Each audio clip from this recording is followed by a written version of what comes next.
In this video, I'm going to show you how to sew a super easy halter top. For this project, you're going to need fabric.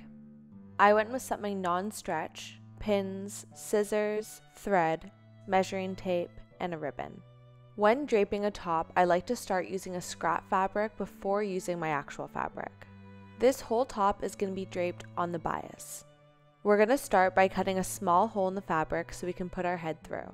All this draping can be easily done on yourself, or you could use a mannequin. I'm going to do mine on a mannequin because it's a little easier to show you how. So remembering to keep your fabric on the bias, we're just going to roughly trim away the shape of the top, with the fabric coming to a point in the center front and a point in the center back. And then we want to leave 2 points at the sides so we can tie a knot in the back. And then you're just going to roughly trim until you like the way the top looks. Laying the top on the ground, we can see that it's quite uneven. So we're going to cut it out again with symmetry and straighter lines in mind. To make sure that both sides are equal, we can fold our fabric in half and trace the cutting for the other side. And then we want to make sure that we cut our neck hole as well.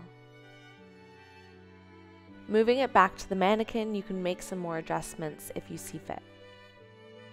And now's a good time to try the top on and make sure you like the way it fits. I decided to open up my neckline just by a couple centimeters.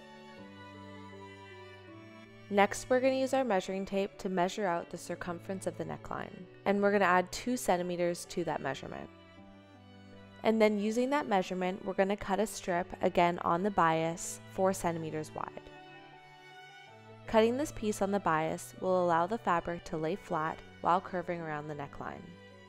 We're going to fold over 1 centimeter on each of the ends and then pin right sides together along the neckline. And then we're going to sew along the neckline with a 1/2 centimeter seam allowance. Then we're going to take the strip that we just sewed on, fold it 1 centimeter, and then fold it in half again and pin it down in the seam allowance, catching the fabric on the other side. So here we just created a bias channel around our neckline. And I call it a channel because we're going to insert a ribbon into this once we're done sewing where we pinned. So here you could have sewed right in the seam or right along the edge of the bias strip, whichever you prefer the look of. Now we're going to insert our ribbon into the channel that we just created. I like to do this by attaching a safety pin to the end to help me push it through. This tie detail creates a little more of a fitted look to our shirt. So now, trying it on the last time, we can cut it out of the real fabric that we want to use for this top. And the final step is just to hem the edges of this fabric. And we're going to do this by cutting out some bias strips, and we're going to use the same technique that we did on the neckline to the edges of the fabric.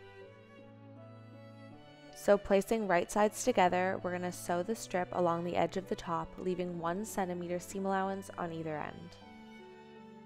I decided to trim mine down to 3 centimeters because I wanted a smaller hem. And then we're going to iron our seam allowance up towards the strip and fold over our 1 centimeter seam allowance at the end. And then using the same technique, we're folding over our strip 1 centimeter, folding in half and putting in our pins.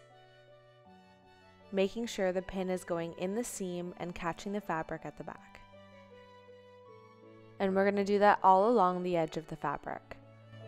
And then sew where we pinned. We're going to do this for all 4 edges of our top. So folding our strip over 1 centimeter, sewing that down right sides together, trimming away any excess if necessary, iron your seam allowance up towards the strip, fold over your fabric, and pin it down. And here's what it's going to look like when you reach one of the corners. And then you're just going to continue sewing where you pinned until you're all done. Thank you so much for watching, and if you liked this video, please subscribe.